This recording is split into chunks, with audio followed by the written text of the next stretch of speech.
All right, so we're back here on another Couch Coach Live here once again on a Wednesday under the lights here, and great show lined up for you tonight. We're gonna start our NFL previews. We're gonna pretty much have it up until September the 8th, the day before the NFL season. So tonight we're gonna talk about the NFC and the AFC West. We got our special guest in the building. What's going on, Thad? What's good? What's good, man? Yeah. Appreciate you having me on. About Yes. time. Yes, indeed. Yes, indeed. Thad is, contributor for the Off the Ball Network, my Off the Ball Network brethren, and also co-host of What the Game Means Me podcast. Shout out to our little bro, Jelani, the late cousin. We call him the late cousin. And Maui, what's going on, Maui? Chilling, man. Want to say happy birthday to JB. Yeah, man. Yeah, definitely huge shout out to JB. I just texted him earlier. Yeah, man. Happy birthday, Yeah, man. Y'all good? Everybody been doing okay? Yeah, man. Pretty solid. Hey, Chris. Coach. I'm sorry. I don't mean to be rude, but I was seeing what the lineup was today, and I think you're being a little petty, but it's okay. It's all good. We'll talk about it after the show. Well, yeah, but and I'm trying to get that squared away too. Trying to get an NBA thing going. I don't know. I'm trying to do something this weekend. I was trying to do something tomorrow, but kind of change plans. But yeah, because the NFL, we got to keep it going because at this point, because we got to do the two.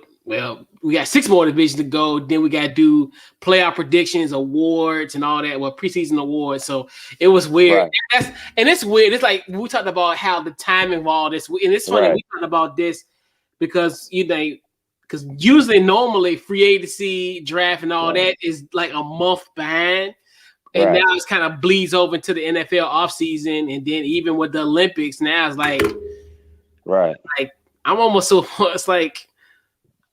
Washington has a football. Washington has a game in 7 and how many days we got? In 8 days. Like it's like that's all I'm worried about. Mm-hmm. At this point. so at this point, it's like but, it is what it is. But yeah, man. But we're gonna start our NFL preview. So we'll be talking about the NFC and the AFC and NFC West. So we'll get that going. So what we do, we're gonna kick that intro. We'll be right back.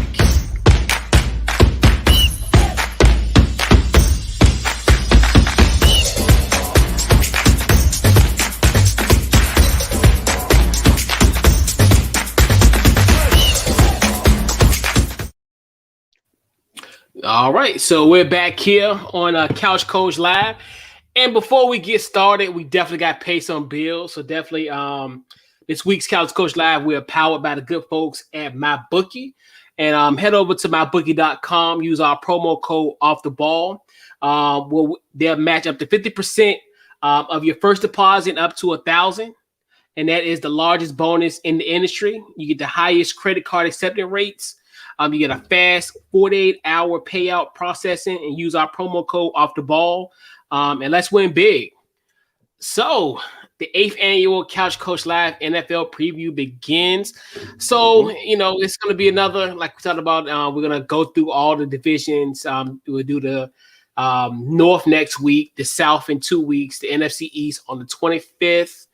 And then we'll do we'll do playoff prediction. We'll do awards on September the 1st. And then on September the 8th, we'll name our playoff teams and our Super Bowl champions. So we are here. So the preview is going to start in LA and going to go on to Washington, where the 2020 NFC East champions reside. So we'll take you coast to coast on an NFL preview. So we're going to get it going now. We're going to talk about first the AFC West. That is the Kansas City Chiefs, the Los Angeles Chargers. I keep on saying San Diego. Also the Las Vegas Raiders and the Denver Broncos. So I'm going to go around the horn, fellas. Let's get this going here. What's the biggest storyline in the AFC West? I'm going to go with you first, Thad. I'll keep it quick and simple. My question is the storyline. I think is will a division filled with talent, finally rise to the occasion. A lot of good rosters on paper. Have the results on Sunday. Like all the teams look good for the most part, but they're not. Just not performing like they need to, and will they finally rise to the occasion? In the division we're going to talk about later today, they need to be like them. I think they have the talent to be like them, but the teams in the other division show up on Sunday, and the other teams don't. So, will they finally will they rise to the occasion? We'll see. Yeah, big time. What you got, Maui? Man, for what I see, man, like it's so many storylines to me. I want to see, but I think the main thing is to see what the Chiefs is going to do. You know what I mean? I want to see, when they rebuild the line, all the different, basically what they did with the defensive line, how they trying to do this balanced attack. I just want to see, are they going to get back and be as dominant as they were? The loss that they had last year, and then I'm actually. I wasn't looking at the Broncos, but how, from what I got on here, how negative with Bridgewater. I want to see if Bridgewater going to be able to step up and be what I think he could be. You know what I mean? Just he's being moved around. Yeah, big time. My biggest question, biggest storyline, like you said, was the Kansas City Chiefs too, rebounding after the Super Bowl loss. And I think they'll be back. They did do pretty good on the offensive line, like getting Orlando Brown Jr., which I'm just like, I don't know why in the hell did the Ravens do that. I'm like, that you just gave them the AFC essentially. And then they got other question marks. Can they rebound from the Super Bowl loss? Other acquisitions that they got as far as I'll talk about one of the players who I think is gonna be a breakout play in this division, and then the situation with Frank Clark, aka Lil Uzi. Like, I mean, like, is he gonna how's that gonna pan out for that, especially in that defensive line? He's definitely like their anchor on there. So that's gonna be one of the biggest question marks. So let's see, what is the biggest question in the AFC West for you, Thad? Can anybody challenge the Chiefs and take that throne? Right. They've won the division 5 years in a row, going back to before they even had Patrick Mahomes, and it's not looking like it's going to change anytime soon. So, teams rise to the occasion. There's some teams that could, but I don't see it happening anytime soon. But that's my question: will they show up? Yeah, big time. All right, Maui, what you got? I mean, I shouldn't say this, but I got a couple, man. But I want to know what the Raiders is doing, man. Like, what's really going on? Like, they got. Like, what's really, are they going to move from Derek Carr? Like, what's really going on? You know what I mean? You paid your coach all this money. You're doing all these different things. And it seemed like they're not really moving forward. They still young. They got some. It's like when I was just looking at everything, even the way everybody was talking, it was nothing. The best thing they said was Derek Carr and their receiving core is okay. But it was always okay. It's nothing dominant. And I want to see what this new coach with the Chargers is going to bring. And I want to see what this quarterback is going to bring too. How's he with all these new things? Because he was, he kind of shocked us when the way he came out, before he got hurt. So I really want to see. I basically want to see how they go move. It's a lot of questions in this, man. Like this whole division, like, you know what I mean? Like, but the main thing is, you're right. Who's going to challenge the Chiefs? Yeah. Mine is actually it's the Raiders as well. I mean, to me, are they going to have a December to remember or or December to forget? This team last year was 6-3, right? And they end up losing two out of the that final stretch. They only won 2 out of 7 games, 2 out of 5 games. Yeah, they were 6-3 because they ended up being 8-8. So they end up. So that's another thing when you look at it. They got an interesting stretch where I think December could potentially be another one to forget. Obviously, they got us at home starting on the 5th. Then they got Kansas City. Then they got to go to Cleveland. It's back-to-back Cleveland and they're gonna win that. Don't worry about that. They're gonna win that. They're gonna win that. And then Denver, and then then they got Indy. Second to the last game, which that could be a dicey game. Potentially. I mean, who knows if Carson Wentz will be healthy? If he doesn't sustain another injury per se, or what have you. And then end with the Chargers. They're another team where, and this happened in 2019, where they had a great start and then kind of folded and we kind of figured they was going to kind of not do the same thing in 2020, which they did. Which that's another thing we think about. Especially I look at that. One of the biggest games was that Miami, that Saturday night game against Miami, where they blew it essentially. But but shout out to my nephew Mac Hollins for that catch. Miami Dolphins. Do you think they need to move on from Carr, or you think or just start brand new, or what? Because it seemed like everybody seemed like, oh, I mean, he's a decent quarterback and blah blah blah. Like he's sliding through like a motherfucker. You know what I mean? Like I think they do, because they're kind of potentially running the risk of, because you think about now this division's really got young as far as quarterbacks. Because pretty much you want to be in competition with Patrick Mahomes and Justin Herbert. They both have established themselves, I think, to be like gunslinger quarterbacks, and you have to put up points against these teams in order to do something. Derek Carr, that's another thing too, where I know the Gruden experiment. On the outside looking in, the Gruden experiment isn't working per se, and I know Mark Davis, he gonna keep Gruden until the wheels fall off. Like that was a package deal. He down like 4 flat tires. If it's 3 flats, he's gonna be like what he gonna defend him to the end. So I think they should move on from him. Eventually down the line, because I don't think he's their long-term answer. And then they just need to compete with other teams in division. Even I even trying to say like Drew Lock potentially. He's another guy I think could somewhat emerge as potentially like the third best quarterback in this division potentially.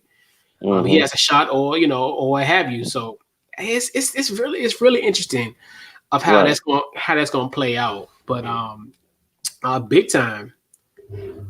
So let's see. Breakout player in the AFC West. I'm gonna go with you first, Maui. What you got?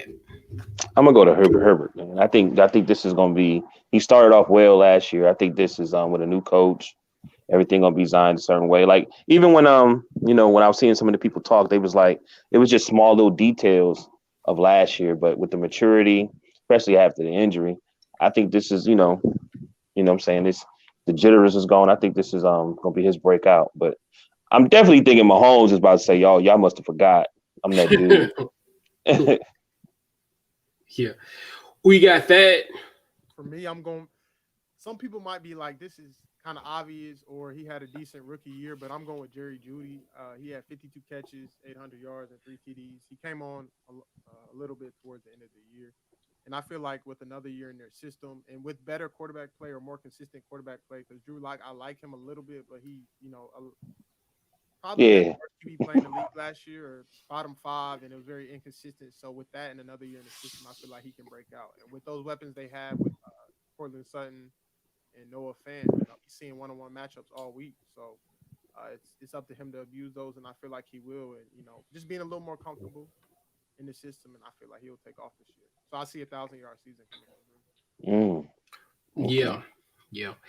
And so funny. You talked about Jerry Jeudy. I'll raise you one. Another Denver wide receiver. I think Cortland Sutton. I think him coming back off the ACL injury. I think that's going to be a nice dynamic duo between those two. And then another guy I look at as the honorable mention per se is probably Nick Bolton. I think Nick Bolton was another guy I think was a steal for the Kansas City Chiefs. He definitely immediately improved their linebacker core tremendously. So I mean, what he did in Missouri, with that, I think it's going to carry over to this, to the NFL, definitely in this defense with Kansas City. So yeah, but like you said, Jerry Jeudy was another one I looked at. He's going to be another two, I think, which I think we'll kind of. I don't want to tease it, but yeah, I think I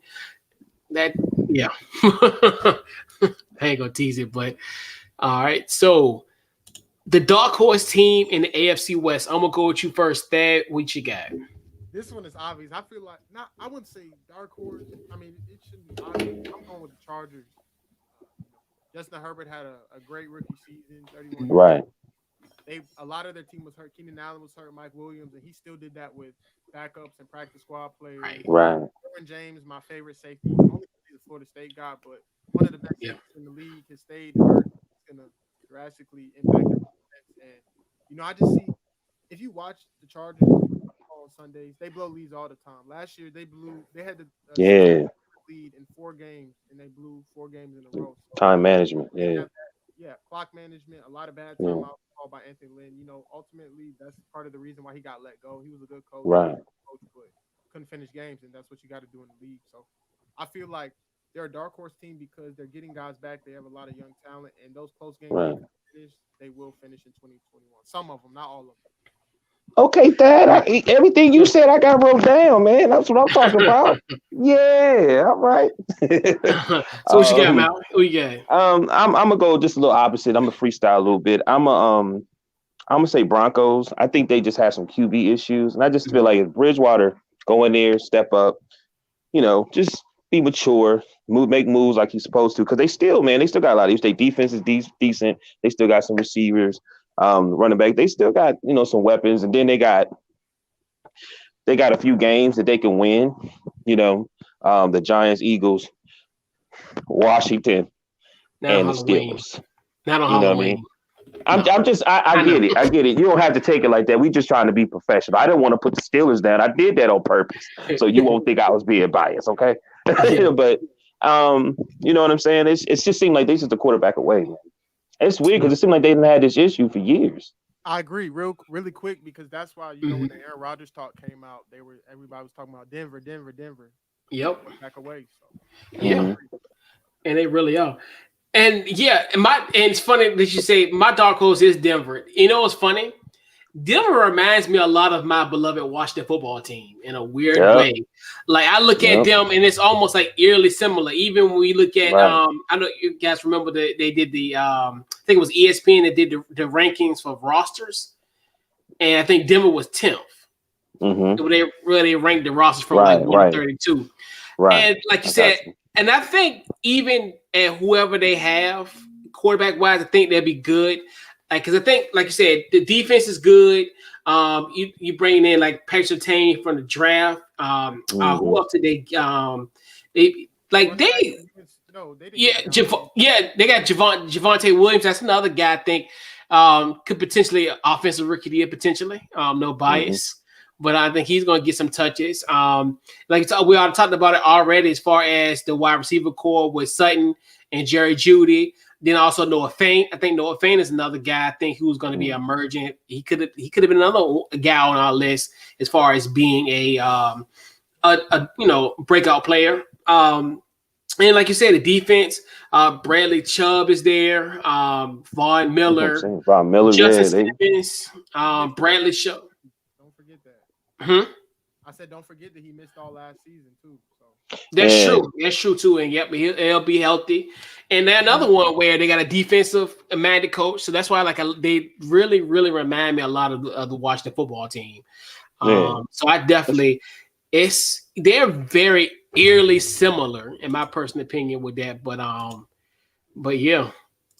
actually, definitely you shot at the Kenneth. Yeah, he's right. Yeah, because that's what they really need, and that's why it was kind of puzzling that they didn't get Justin Fields, because I think a lot of it when we were covering the draft, we were like, well, that'll be a perfect spot for him because as far as him going to Denver and already kind of have weapons there and pretty much have not once say a complete team, but he'll have a team where he could potentially play and actually have some success in their offense. But that's another thing too and that's why we were thinking Dell's gonna be packaged to Green Bay. A lot of stuff was a lot of draft innuendos going on with Denver and Aaron Rodgers, as you mentioned earlier, Thad.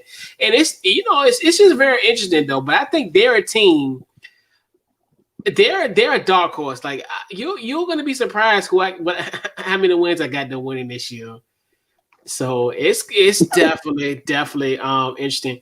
So rounding out the AFC West, fellas, let's get your record predictions. So let's get that queued up at 9:40. All right. So Thad, who you got in the AFC West? Your record predictions. I'm only gonna tell my losses to the worst team because I think that's all that really matters. The Chiefs are gonna win the division, handily walking away. The Chargers, they're a dark horse, but they're not ready yet. I have the Chiefs going 14-3, potentially 15. Oh. I had them lose a one game to the Chargers. I think the Chargers will get them. You're not gonna like the second pick. I know. I'm sorry, Coach Couch, but I think the Cowboys have a chance to upset them. I know. What?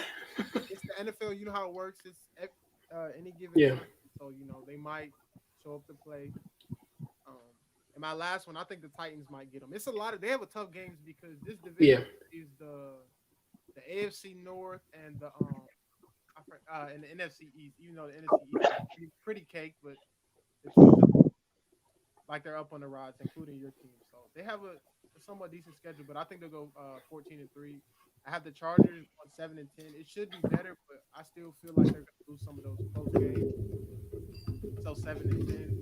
The Raiders, I have them going 4-13. They lost their almost entire offensive line. Like you said, the teams don't play well after Thanksgiving, and I think this year they'll be under 500 going in after Thanksgiving. No motivation, the last half of the season. So fall flat, and the Broncos, I have them going 6-11.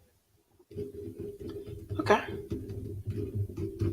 I know it's tough, but I have them going to the Super Bowl until first.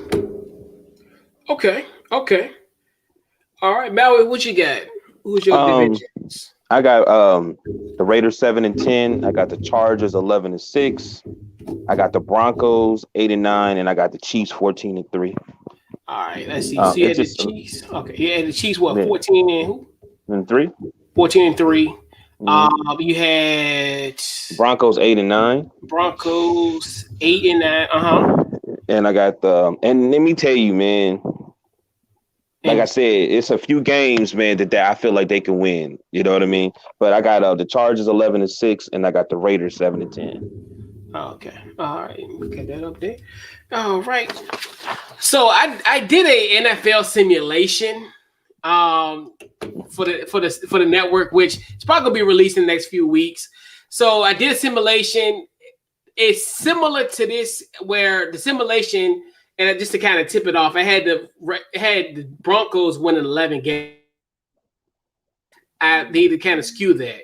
So there's going to be a difference between the simulated and then Couch Coach Live NFL preview. So just want to preface that before it gets released, and because we did pretty much like a simulation. So in this division, I have the Chiefs actually 12-5. Then they win the division at 12-5. The Denver Broncos 10-7. I think they're going to be a team that's going to shock for people. Okay. I think that's going to be. I think they're going to. And I think even at 10-7 could potentially put them in the playoffs. We haven't really kind of unpacked every record quite yet. Mm-hmm. The Chargers at 9-8. I think they'll be knocking at the door. Like I said, Justin Herbert. He's another guy I think who's going to emerge in the second year. And then the Raiders at 7-10. I think, like you said, they're gonna have another December collapse.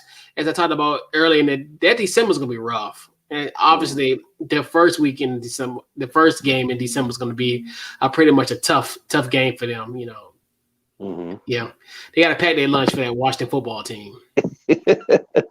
But yeah. So I'm not too mad at your predictions. I like them. It sounds like the AFC West is gonna be a gauntlet. Like, yeah. What, 7-9? I mean 7-10 or something like that. Like that's a good division. And the Broncos, I'm not surprised by that. Like I could see a young team with a bunch of talent breaking out, but I just don't believe it. I feel you because it's always gonna be one team I think that could emerge, and I think Denver has the probability. And like you said, I think it's more so if they, because I'm basing this on that they're going to at least get at some point in the season to have consistent quarterback play.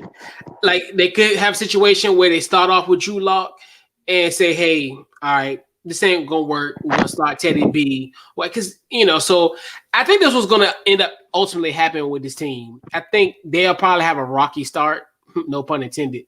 But They'll have a rocky start, but then I think as season progresses, they'll get good quarterback play from one of these guys, and so yeah, big time.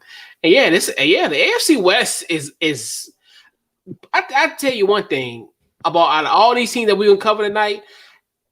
If there was a possibility that all 4 teams can make the division, make the playoffs, I think this duo of conferences could do it potentially. Even though I doubt it more than likely it will ever happen, but I think if you look at it from the whole totality of it, you can really make a case for all 8 of these teams to make the playoffs. Mm-hmm. But somebody's obviously going to drop off. I don't necessarily think it's going to happen, but if it was to ever happen, it would be between these 8 teams that we're going to cover tonight, the AFC West and the NFC West. Yeah, so we'll transition now to the NFC West. So we'll be talking about the Los Angeles Rams, the San Francisco 49ers, the Arizona Cardinals, and the Seattle Seahawks. So fellas, what is the biggest storyline in the NFC West? I'm gonna go with you first, Dad. Was Jared Goff my biggest storyline for the Rams and for the NFC West was Jared Goff really holding the Niners back? I mean, not the Niners, the Rams back. They gave up a lot for a quarterback that was about 8 to 9 years older than him, 2 first-round picks. Like, it's usually the other way around. So was Jared Goff really holding them back? Was he really the problem? We shall see. So because they pretty much gave up everything they had. They didn't have much draft capital to start off with because they just gave away their first-round picks to us for Jalen Ramsey. So was Jared Goff holding them back? We shall see very soon. Because a lot of people have Matthew Stafford as their breakout MVP or dark horse MVP candidate. So we'll see. Yeah. Right. Yeah. What you got, Maui? I think the storyline is going to be health. A lot of these teams, they dealt with a lot of health issues. You know what I mean? Like the Cardinals definitely, and then the 49ers. You know what I mean? Like I said, there's so many storylines, like the Seahawks. With Russell Wilson asking for a trade and all those different things, and then a lot of people saying that they feel like he got everything he needed. You know what I mean? So I really think it's going to be health though, because when I was doing all the work today, a lot of people were saying that, the 49ers was good even with the QB issues. They lost a little bit, but, if everybody's healthy, they're dangerous. You know what I mean? So I just think it's health, and then everybody that was that was hurt last year, how they're going to cope this season, because sometimes they don't play as well as they did before they were hurt. Yeah, big time. Mine's it's got to be the Rams, like you said, at the Thad's point, where, like you said, can he lead this team back to the to the Super Bowl? This team was 3 years short. 3 years ago, they were in the Super Bowl. So can we looked at Jared, like you said, we looked at Jared Goff as the guy where if they had a better quarterback, then they could they can go leaps and bounds. And so we're gonna definitely find out, like you said, if it's if that's true, because they sent that poor boy to Detroit to get his kneecaps 8.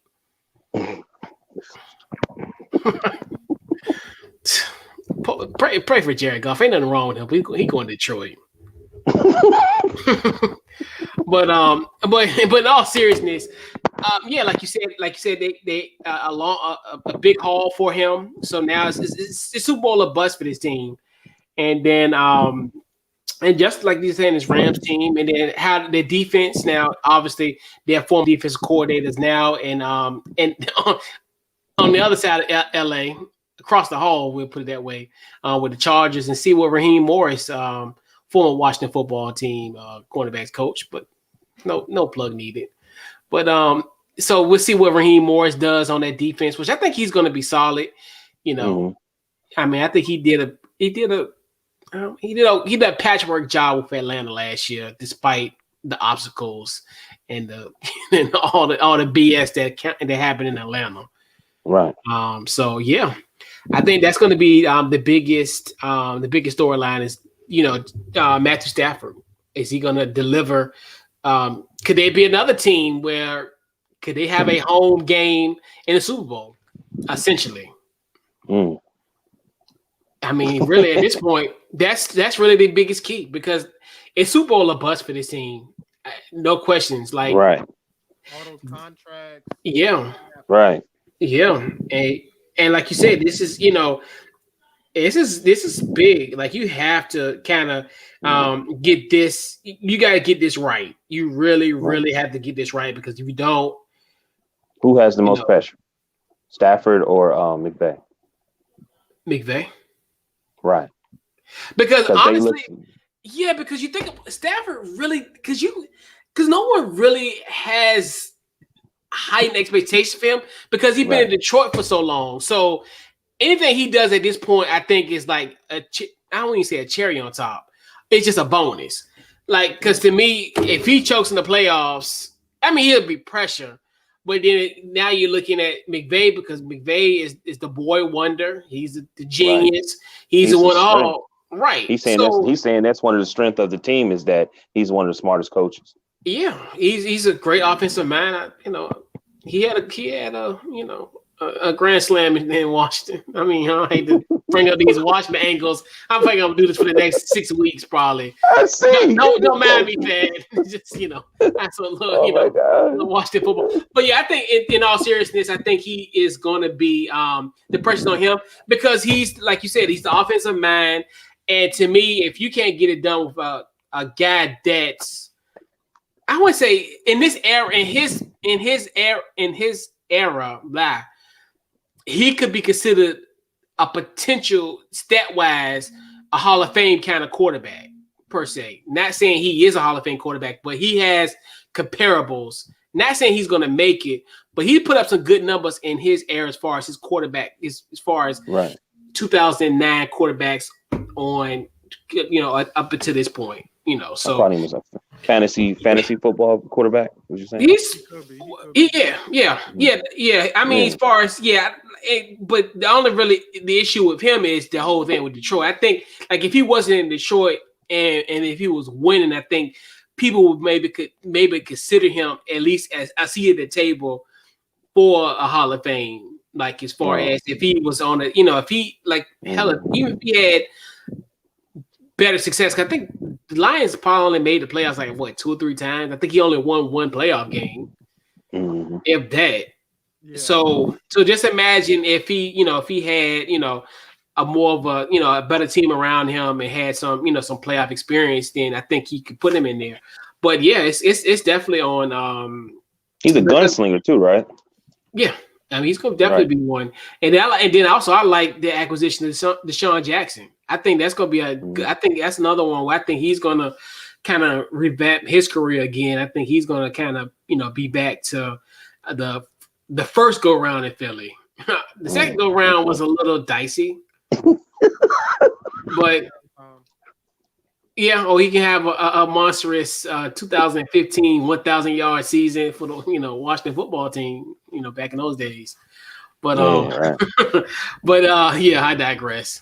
But yeah, I think you are on one today. I just want you to know you're doing a great job.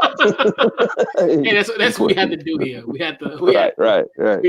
We gotta keep it entertaining. What did Kanye say? It's provocative. No, it's it gets them going. So we definitely gotta definitely gotta know these previews. You gotta because this is gonna be a long ride. It's 6 weeks. So we gotta we gotta come guns a blazing and bringing it. It's gonna be a little gauntlet. But yeah. So let's go. The biggest question in the NFC West. I'm gonna go with you first, Thad. What you got? My question is, can the Niners fill the void of Robert Saleh?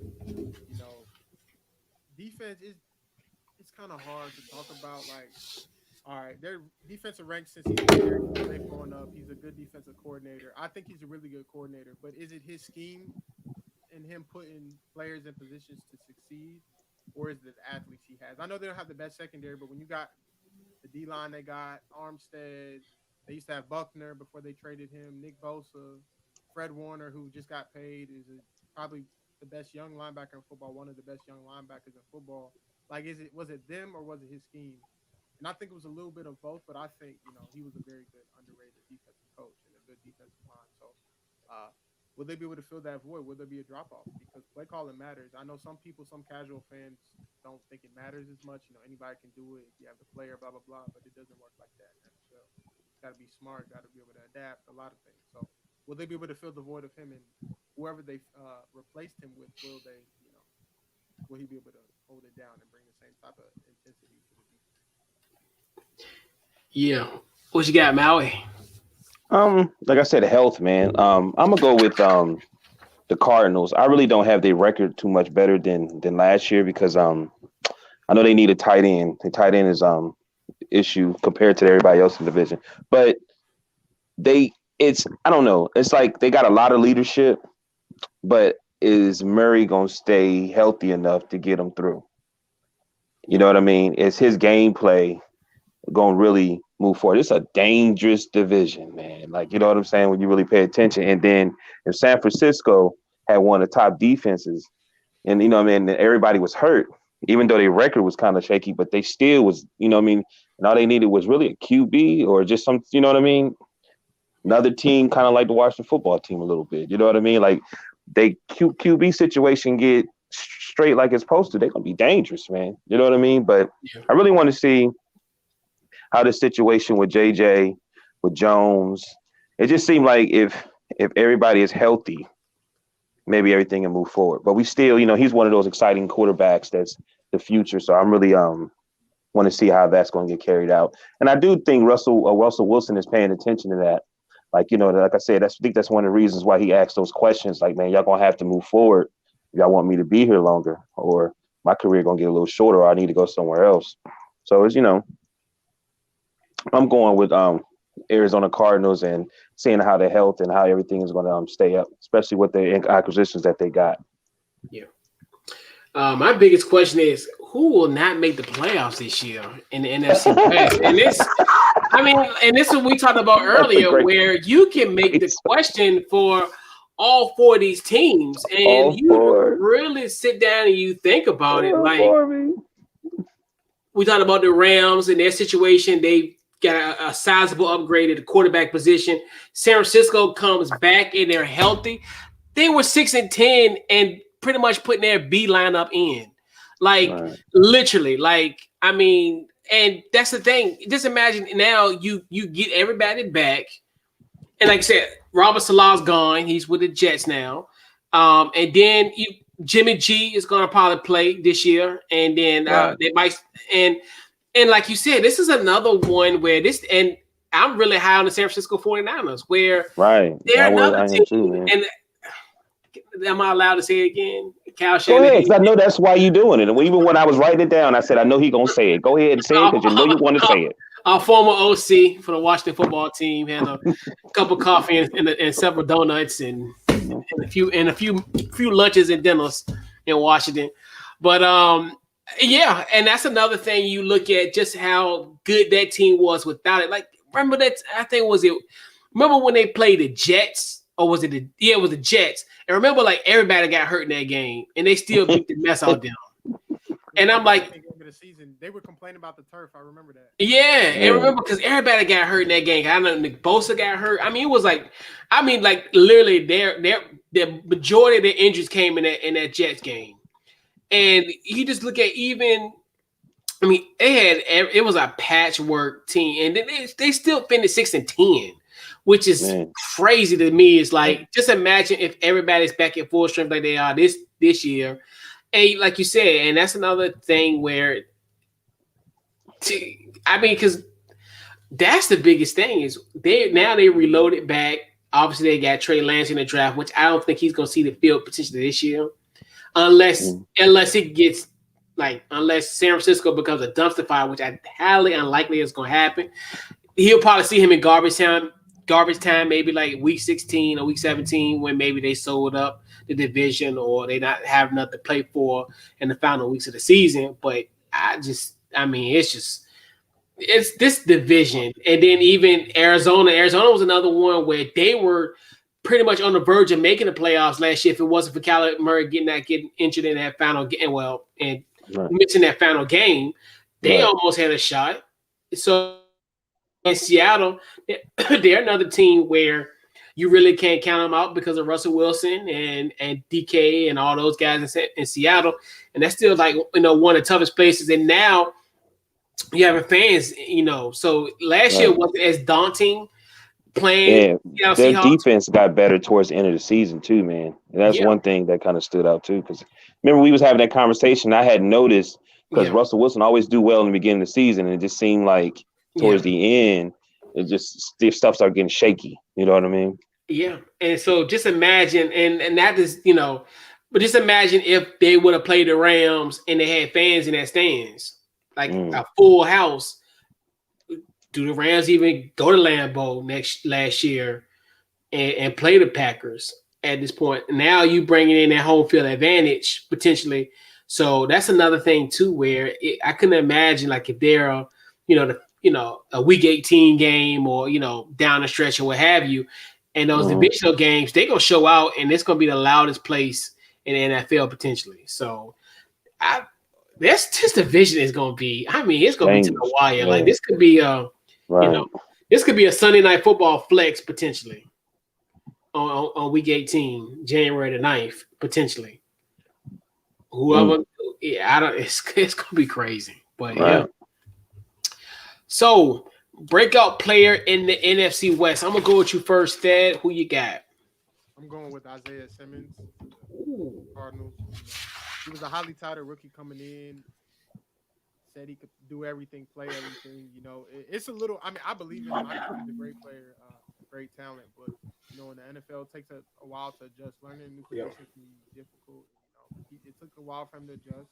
Didn't start some games. Some games he didn't even get too many defensive snaps. But as the season came on, he progressed. Had a couple big plays. I remember that game, that Sunday night game versus the Seahawks. He had to pick on Russ and OT. So he made some plays, and the good thing you saw from him was he didn't digress or give up, on a rough rookie season. He kept grinding and he got better. And I think he's more familiar, has a lot of more film to go look back at and correct the mistakes. And I could see a breakout campaign, somewhere to where he has like 80 total tackles, about 5 sacks, a couple picks, just all over the place. Yeah, big time. What you got, Maui? Man, I'm just throwing it out there. I'm going to say Jimmy G. I just feel like he's been hurt. It's like he got to prove himself, man. Like he getting paid $27 million a year. You know what I'm saying? So like, it's you know what I mean? I think if he ain't playing like he's supposed to, he's gonna be replaced. Right. That's not bad though. I could go with it. Because he got a fire. I mean? Yeah, you got to play on the fire now because Trey Lance is there. Trey Lance is, that's gonna be the one that Shanahan he gonna down the sword for him at this point. That because if he's not successful, him and Lynch going down. Yeah. Hey, real quick before you go, Coach. They say, when Jimmy G plays, they win. So it's not like he's a bad quarterback. He's got to stay available. Yeah. It's just health, man. It's just health. You know what I mean? Yeah, because matter of fact, he got hurt in the Jets game too. Like we talked about, remember all those guys got hurt? Yeah, he got hurt in the Jets game. Yeah, I mean, nothing wrong with little Nick Mullins on the side. Yeah, man. When you get to, I'm just going through it and doing all the work and looking at it. I was like, well, damn, man. They sound like to me they should win the division for real if they didn't get hurt. Yeah, I mean, like you said, San Francisco is a very intriguing team. Like, and it really showed last year that they have great depth. Like, Am I tripping that I feel like they probably in everybody in the division they probably the most physical? Am I wrong for that?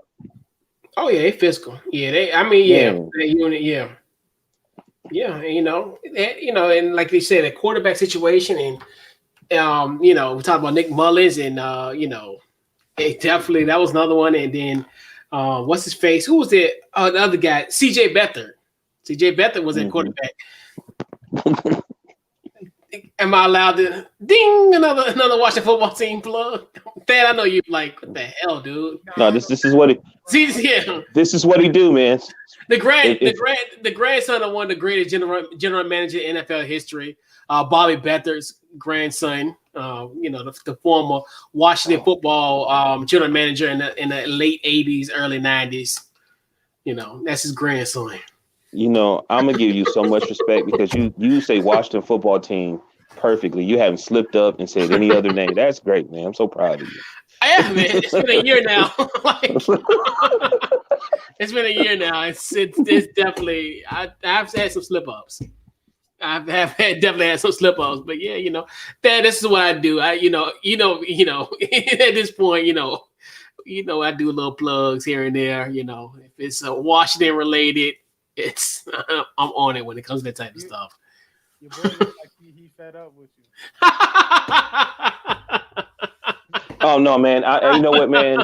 I've been working a lot, so I haven't been on the show as much. So I'm on my best behavior right now. But boy, once I get a little more consistent, I'm gonna act up. They did well last year, Yeah. So my breakout player is gonna be Kyler Murray. I think Kyler Murray is gonna rally. I think he's gonna be a point. And I know this is kind of people have been kind of throwing. If you've been looking at other previous stuff, people are looking at Kyler Murray as potential MVP candidate, which I definitely believe now. With the acquisition of AJ Green, definitely helps them, and then also with D Hop, James Conner. James Conner. Oh yeah, your boy James Conner. Yep, Pittsburgh. My boy. Yeah. No. Well, I mean, he was your boy that ever replaced your boy in Le'Veon. He said, "I ain't never playing for Andy Reid. I ain't never ever gonna play for Andy Reid." He said, "No." He didn't get no call. Right, but nobody in their right mind would say something like that. If you had him in your prime in Pittsburgh. Right. But I think Kyler Murray is definitely going to improve. And even you look at his numbers last year, he was on the verge of having 4,000 yards passing. He had a pretty decent season, 26 touchdowns and 12 interceptions, which I think if he, and the beauty thing with him is now he got two prime receivers, so I think that's going to be sky's the limit for him with that. And then, of course, with his running ability, he could be another guy where he could be 1,000-yard runner in this league potentially. If he didn't get hurt when he hurt his shoulder, I think it was against the Seahawks on Thursday night. I think it was week 15, 14. He didn't get hurt, like you said, for that final stretch run. They make the playoffs, and he'd have 1,000 too. And the way he plays, he hurt his throwing shoulder, and you're small, so he don't want to take hits, so it just completely took him out of the way he wanted to play his game. Yeah, because Kyler Murray. He's a problem. I've been watching. He's a problem. Man. When we played him last year, and when you really see it in action, and you see how it's frightening, because you think to yourself, you think you got him, but you don't got him. It's the most weirdest feeling. Obviously we've had, as far as running quarterbacks in this league, we talk about Michael Vick's, various quarterbacks. But something about Kyler Murray is just it's deceptive and it's hard to explain. Because I remember we played them and it felt like every time I felt like we had them bottled up. But then once again, he lose that pocket, gets yards. He just moves the ball down the field with the running ability and then the throwing ability. He really had our defense very befuddled. Glad we had to play him this year. Glad we got to play him this year. I said he was killing y'all with that read option. Y'all defensive end, bro. Fast, but nah. Yeah, he destroyed us. And that's another thing when you think about it. And that's, even though that was, and that's crazy because you think about it, we came off that first week when we had the 8 sacks against Philly. And they were like, oh, we're going, this defense going to be, but then Kyler Murray is like, y'all still got some work to do. But yeah, I'm glad I got to play him this year. Unless we playoffs, other than that, maybe down the line in January, but I'll take that. I'll worry about that when I get there. But all right. So who is the dark horse team and the NFC West. We got that. Y'all kind of messed up my pick when y'all were talking about breakout players, but I got to go with the 49ers. There's no other option. They're 6-10. They lost damn near half their whole team. Right. Still competed at a high level. A lot of games they still should have won. They didn't get blown out. Like you would think with 2s and 3s, and they were still putting up fights and having close games. So I just feel like with the coaching they have, the healthy roster, the sky's the limit. You know, they didn't really lose so many people. They added Trent Williams since the Super Bowl. I know you mad about how that ended in DC, but they got Trent Williams, who's one of the. How old is he now? Almost 35, but he's still top.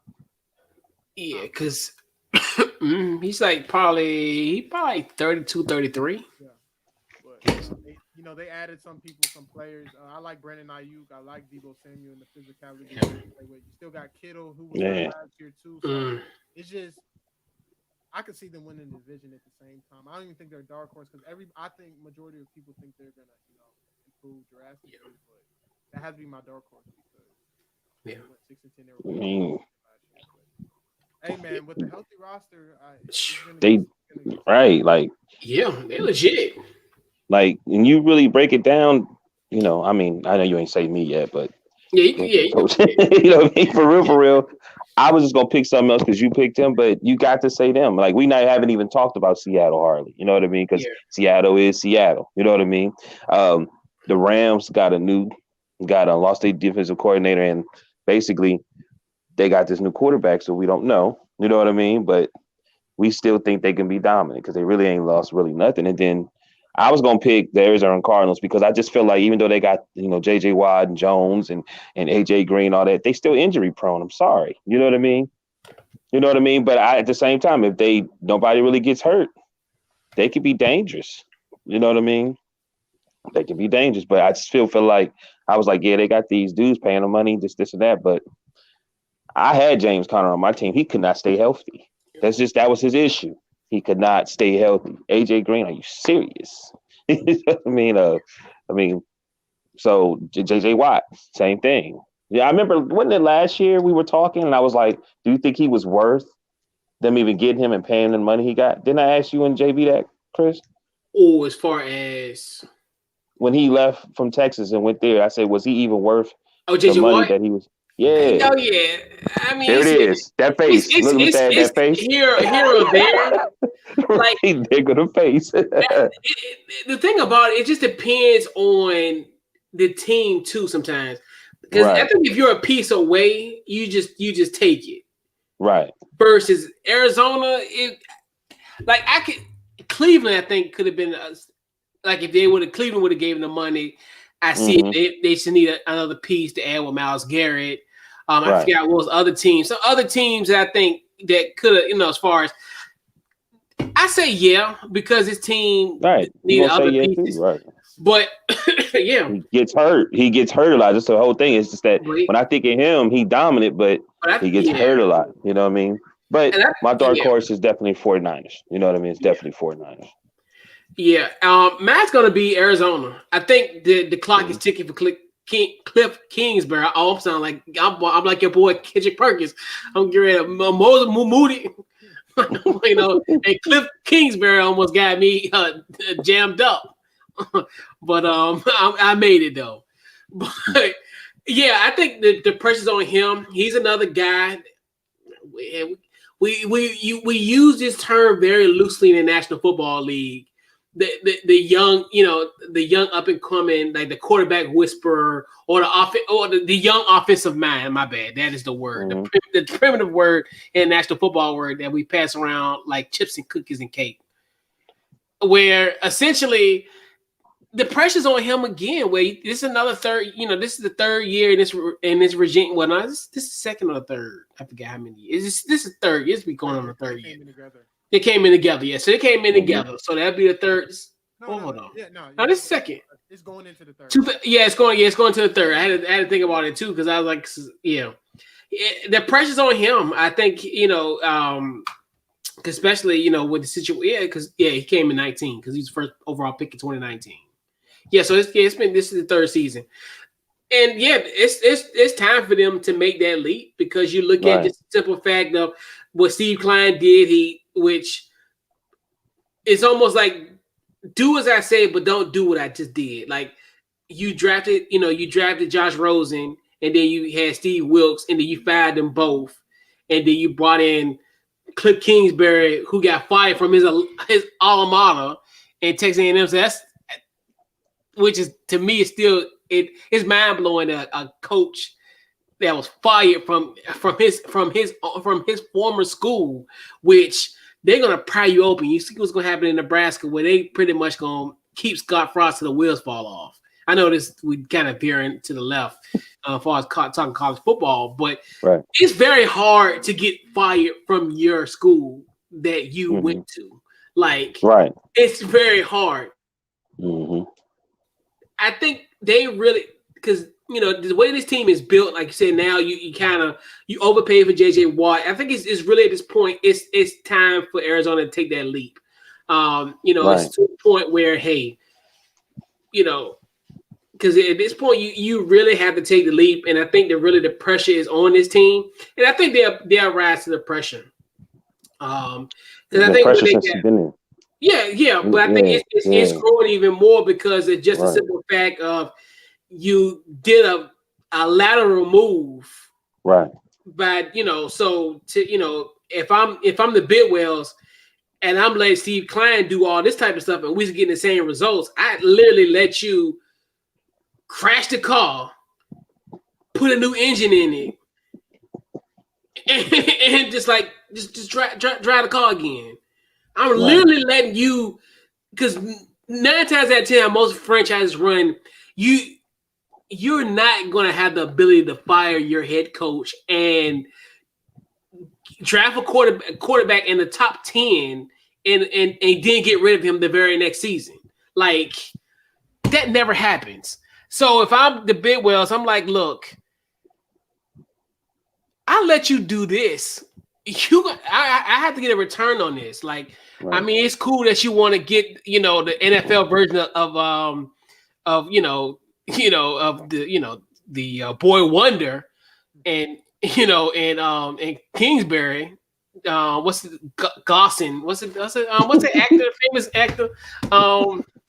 Anyway, but you just look at that team and you think to yourself, it's time to. It's time to, because you look at this, what the other teams are doing in this division. The Rams have improved. The 49ers have definitely improved from last year. And even Seattle still has a puncher's chance.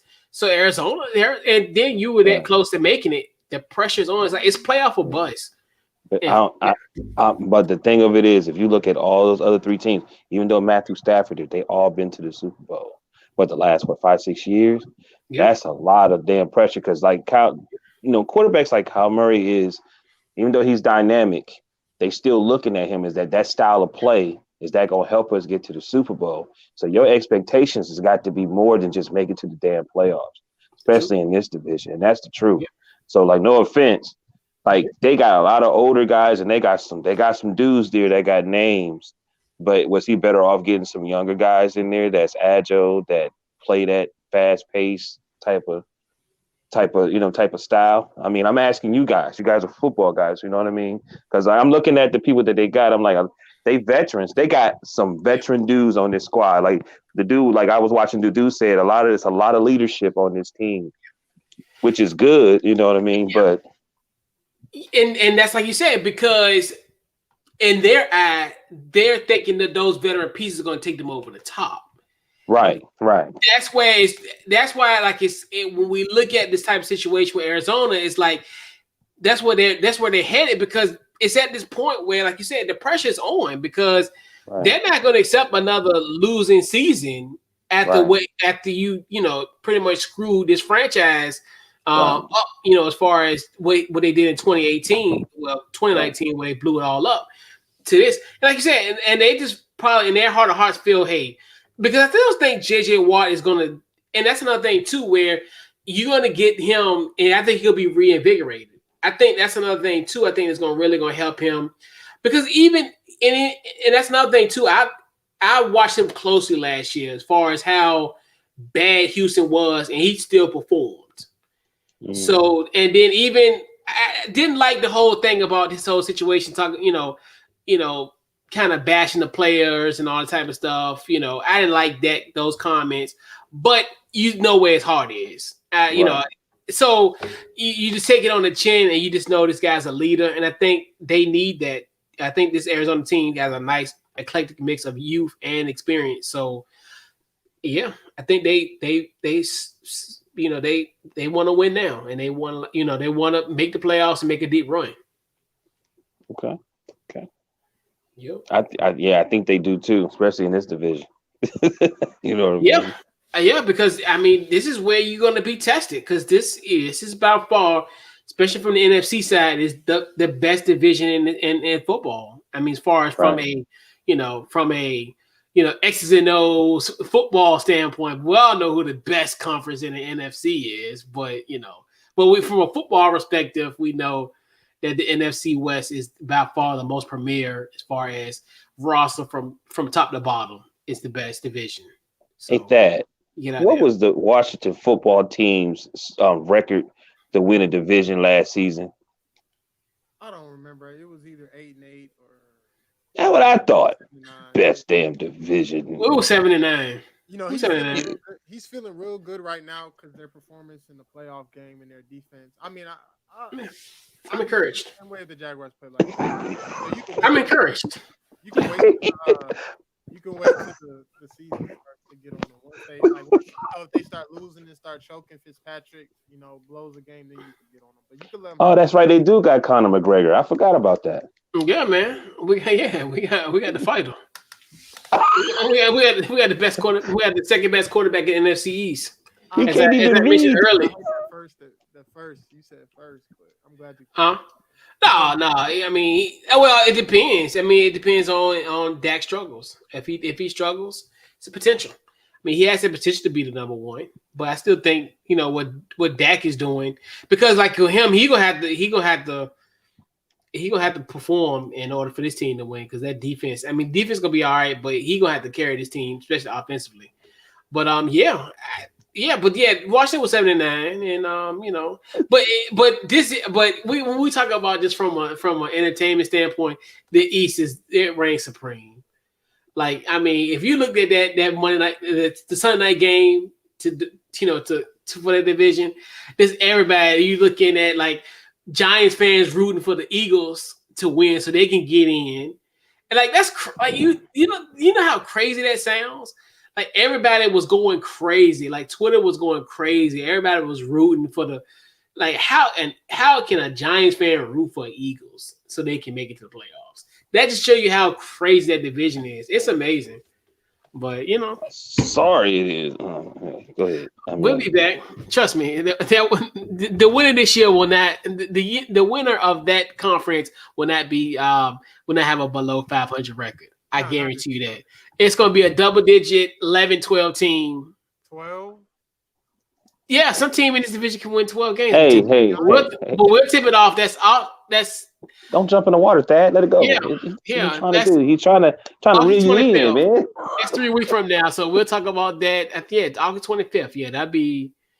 Yeah, August 25th. Reel you in, bro. I'm telling you. August 25th. We'll make those predictions. So, rounding out our NFC West predictions. Oh, that's what. Okay, go.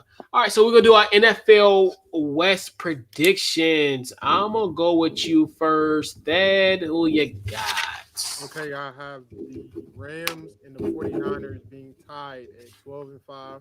Okay. I have the Seahawks at 11-6, and I have the Cardinals at 9-8. That might get them in.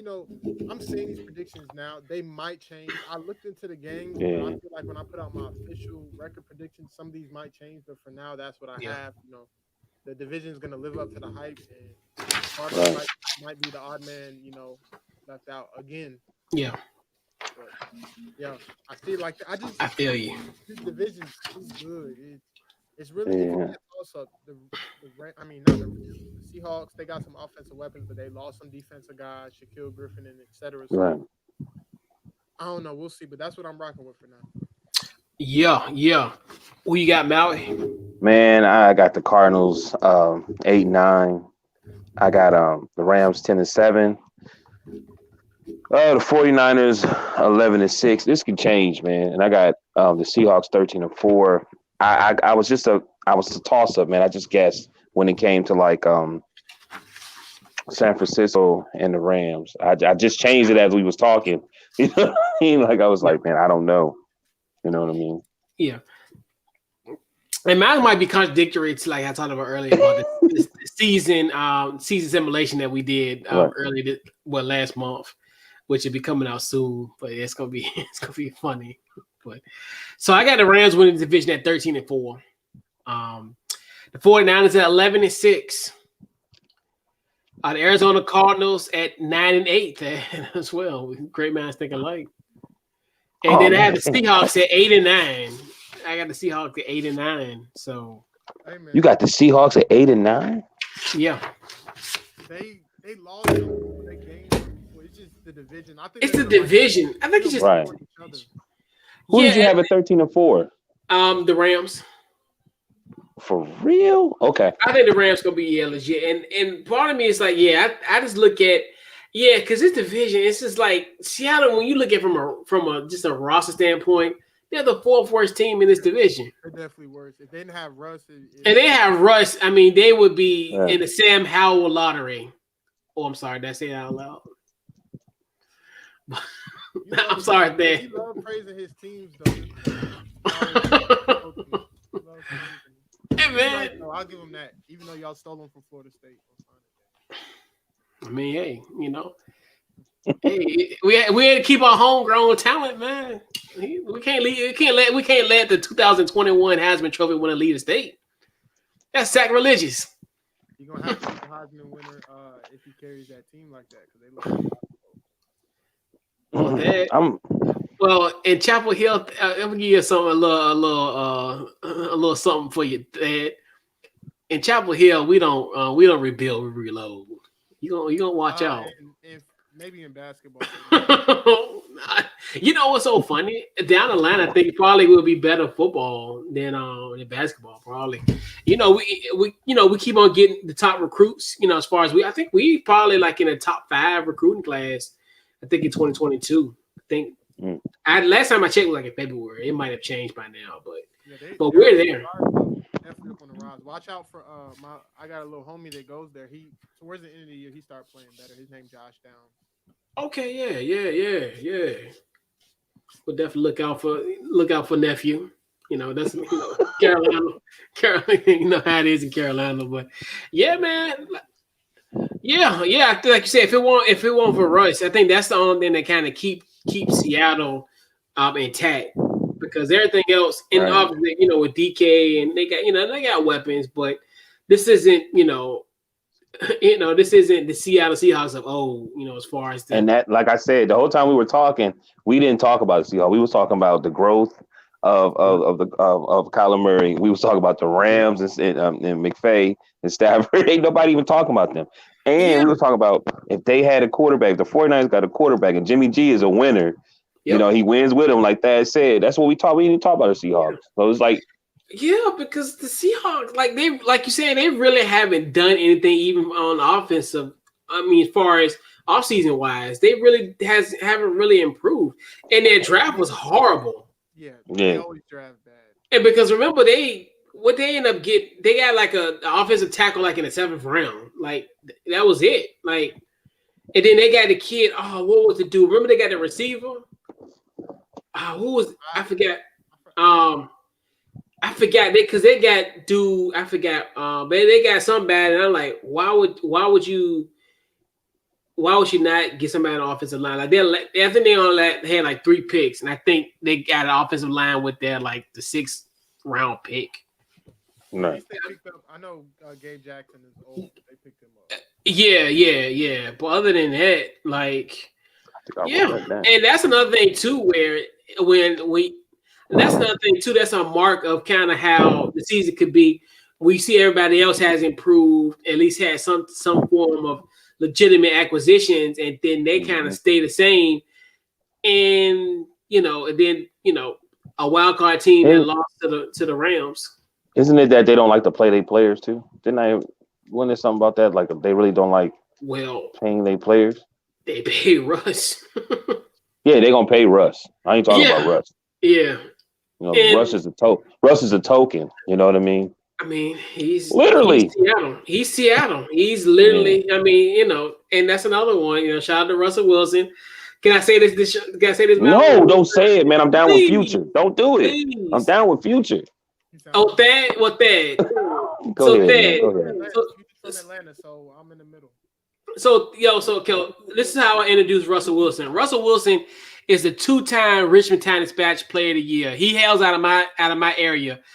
There's no one in the history of the Richmond Times-Dispatch to be the Player of the Year.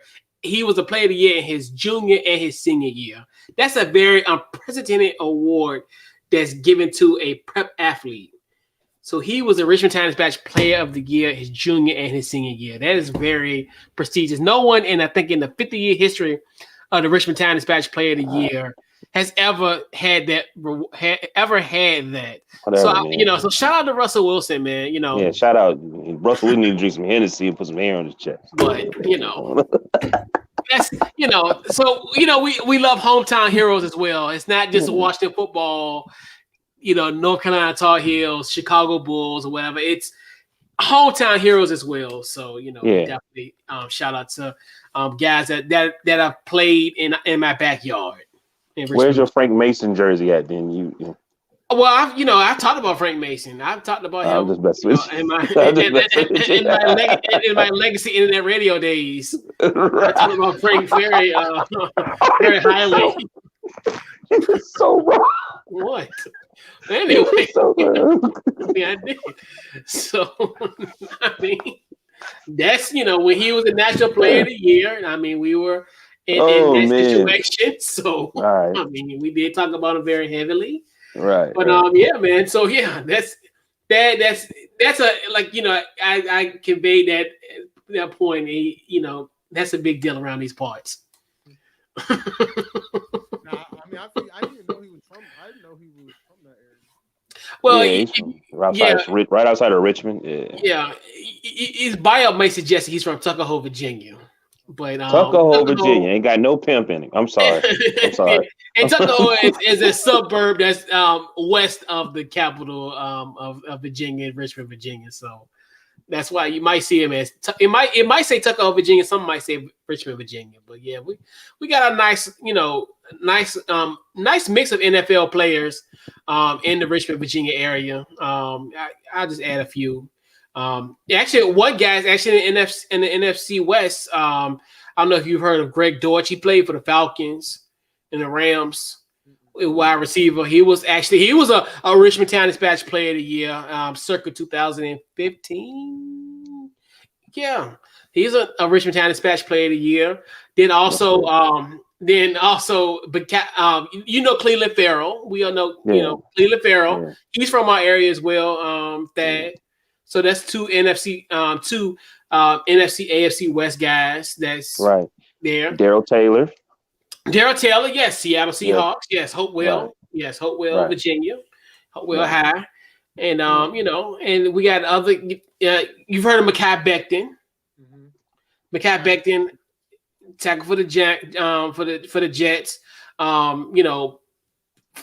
Future gold jacket. That's going to hell out of 15 South Oak Street, my beloved high school, Highland Springs, Virginia, and Highland Springs. There it is.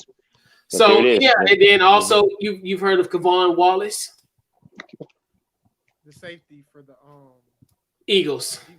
Yes, he's with the Clemson. Yeah, he's another one. He's another guy, and I think Mekhi also was a Richmond Times-Dispatch Player of the Year as well.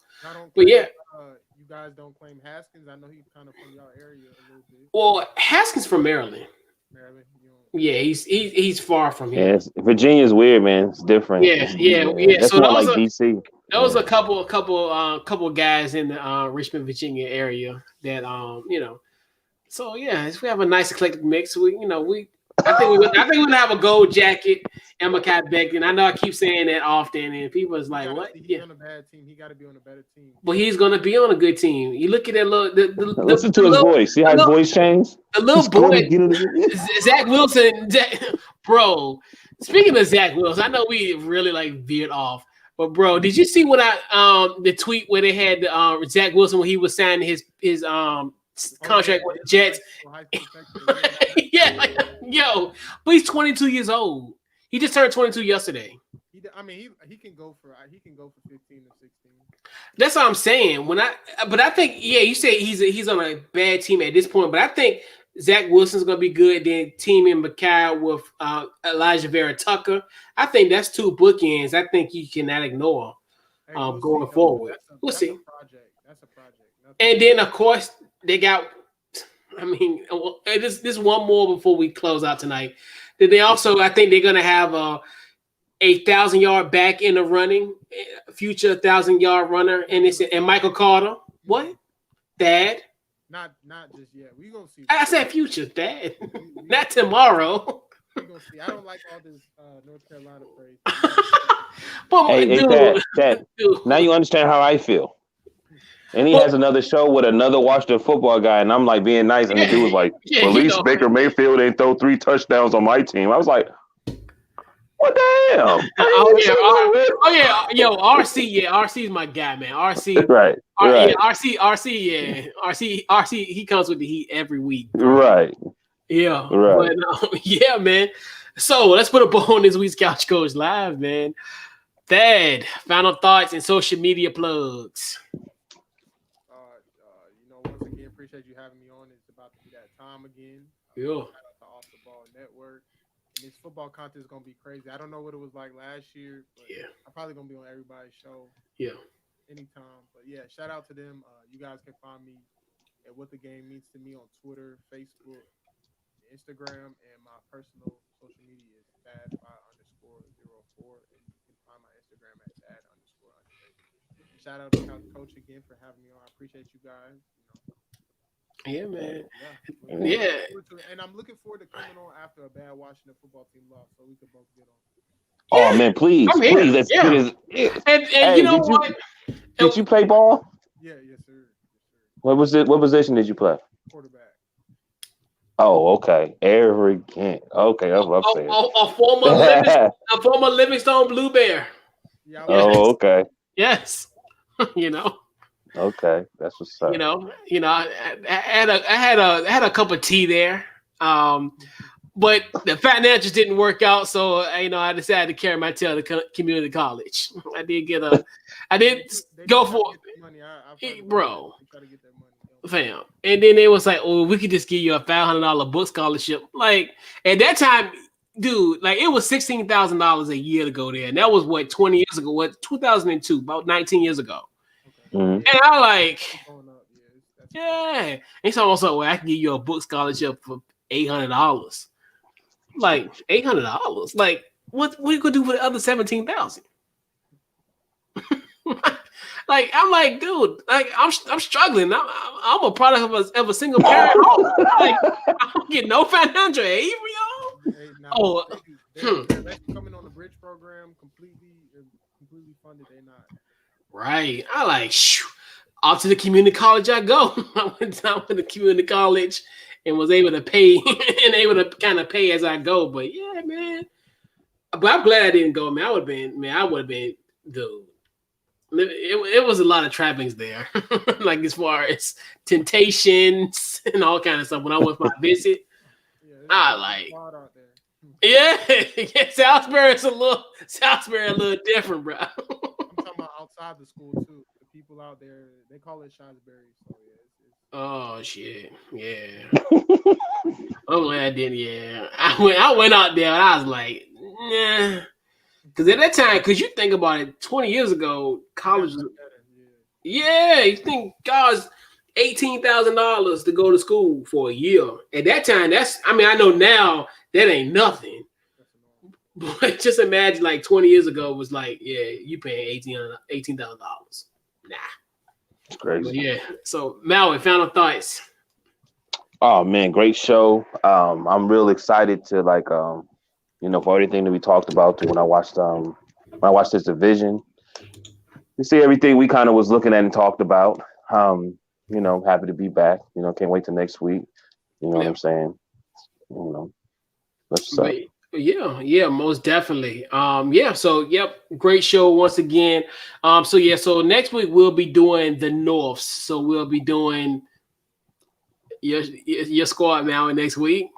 You know, Q, Yes. with your QB2, Dwayne Haskins. Whatever, man. Long as he But know how yeah, to make long as he know how to make mama sauce, I'm good. Mumbo sauce, we good. You know what I good. mean? He'll be all right. But yeah, so we'll be talking about that, and then Thad, how your schedule look in 2 weeks? Because we're gonna do the Souths, and I'm a Oh, I'll definitely make time for that. yes, because we're gonna because I already got Jelani on board, which I gotta remind him.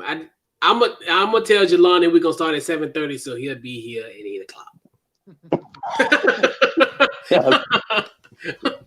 But we talk about we say he the late cousin. We all know, like I said, we know he the one at the barbecue. We know he gonna pull up late.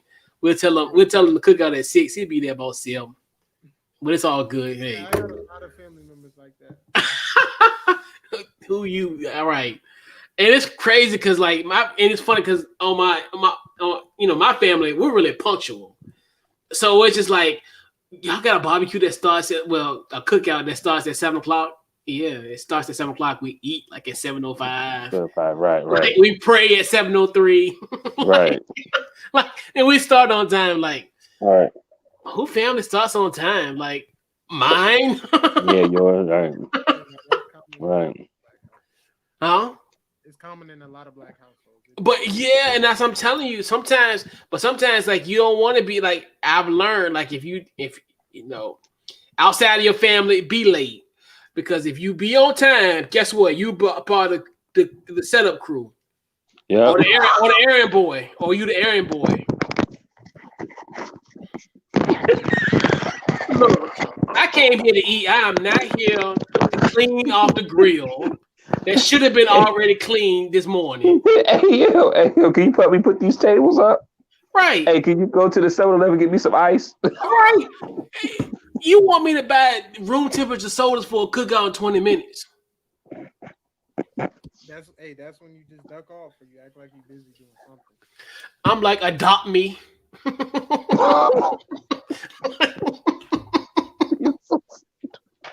But I'm just like, man. But I know it's like, and I learned that the hard way. Like I've done, like if I outside of my family events, I know we on time. But if somebody say, hey, we having a cookout at 6 o'clock, get there at 7 because you're gonna be, like you said, set up the table, set up the chairs, clean the chairs. They still be cooking, right? Don't even have nothing on the grill. They be wanting you to clean the grill. I'm like, what? Oh, already made the roast. Roast beef. Like, come on, Al. Right, man. Like, come on, Alex. You made me go to Kroger. Like, it's crazy. I got me going to Kroger getting some Chacos. Oh, that's dead, bro. Ain't it? I hate that. But yeah, man. But yeah, man. Another great show, man. Guys, you about to fire.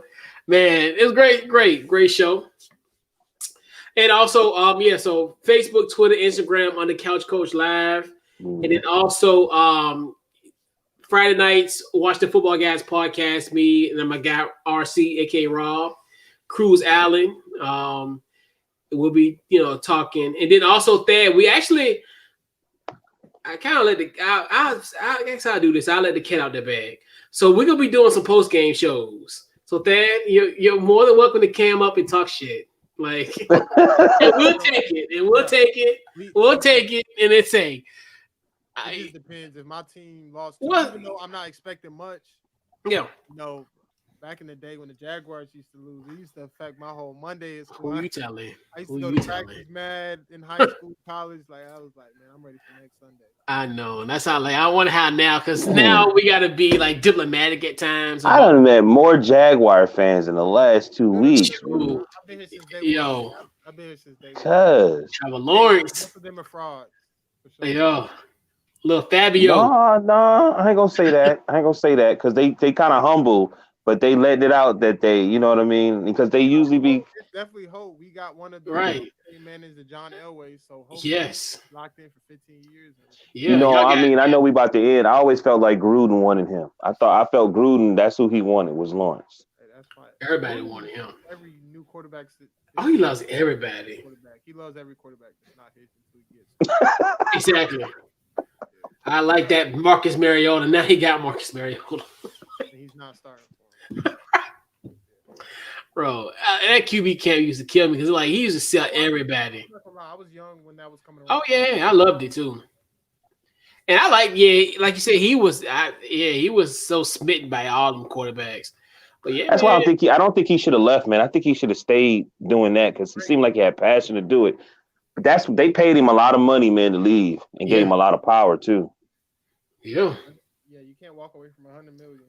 No. And it's guaranteed, right? As a coach and stuff. Yeah, it's guaranteed. Like I said, because Mark Davis, he ain't like his daddy.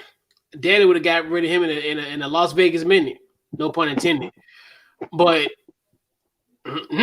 Mark Davis, like, you stand with me until to the end of this contract at midnight. And you're gonna keep him to the 11th hour. Like, no ifs, ands, or buts about it. That team can suck. That team can be 2-15. Mark Davis, we still ride with Gruden.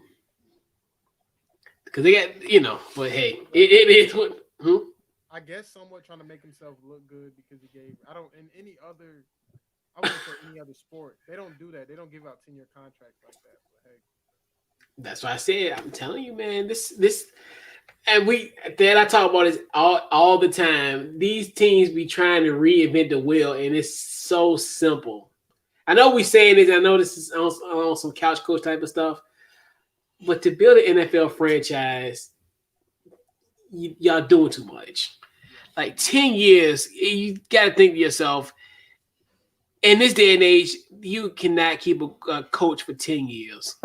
I mean, this is just, and then he ain't really, and then he got rid of Amari Cooper, the kid from Buffalo, Khalil Mack, and who was the other? He did that before he coached the game in Oakland. Right. And then got all the draft picks, and what he got? He doesn't draft a lot of sexy picks, but maybe they turn out. Yeah. Like the Cleveland Farrell pick at number 4 that year. Yeah. I don't know. Yeah, because a lot of it has been reaches. Like, and the thing is, you don't want to. You say it like this. I always say it like this. All right, it's Halloween. It's 10 o'clock. The price in 2 hours is gonna be 50% off. You gonna wait 2 hours for it to be 50% off, right? You ain't just gonna buy the candy at full price. And that's how I look at his drafts, where you could have went down in the in the further round to get these guys, or further down, you could have got more value for that. Like, instead of buying two things of candy at full price, I can buy 4 and get them half off for that same price as I did for 2. I mean, I know that's crazy. I always felt like they was TV guys. They had been working with ESPN, and you know what I mean. It seemed like they were more or less doing it to get like the front page, to constantly get, because sometimes even bad press is still good press. You know what I mean? So they can constantly keep talking about them. Yeah, and then the move to Las Vegas too. So I think they needed that too. I think that the Vegas move definitely prompted the 10-year thing too. I think because they just look at it from the standpoint, and then. I'm just so disappointed in Mike Mayock. Like, I feel like my adult life has been like, I feel like I'm dealing with a fraud now. Like, what he's doing in Oakland is crazy to me. But I love like how he broke down things in drafts on the NFL Network. And I was like, it's almost like he don't practice what he preach. It's weird. He probably got a team of people to break everything down for him so he can tell you. I mean, true. But another thing, when you look at Mike Mayock, and it's like, I used to like, I mean, he's like dead on spot. Like when we talk about a scouting report, it's like to the point. Like it's almost like his mind is so uncanny to me. Like if you read his scouting reports of the past, you're like, yo, this dude is like freaking spot on. Like you say, like, oh, he would be a great general manager in this league. He did what it is. Everybody was surprised by the hiring. It's starting to show a little bit. I mean, I can give him a little time because you guys see how these draft picks pan out. Yeah, that's true. Yeah. It's not looking too good. Josh Jacobs is that's the best one. That's the best one he's had, I think, in my personal opinion. Yeah, so yeah. At the time, wasn't that kind of a reach? He wasn't a first round back at the time, a little bit. So that was a great value pick. But yeah, man. So yeah, once again, another great show. We're officially gonna put a bow on this week's Couch Coach Live, man. So, so what we're gonna do? Great show, fellas, and we'll catch you guys next week, man. This has been this week's Couch Coach Live. Catch y'all later. Well. Yeah.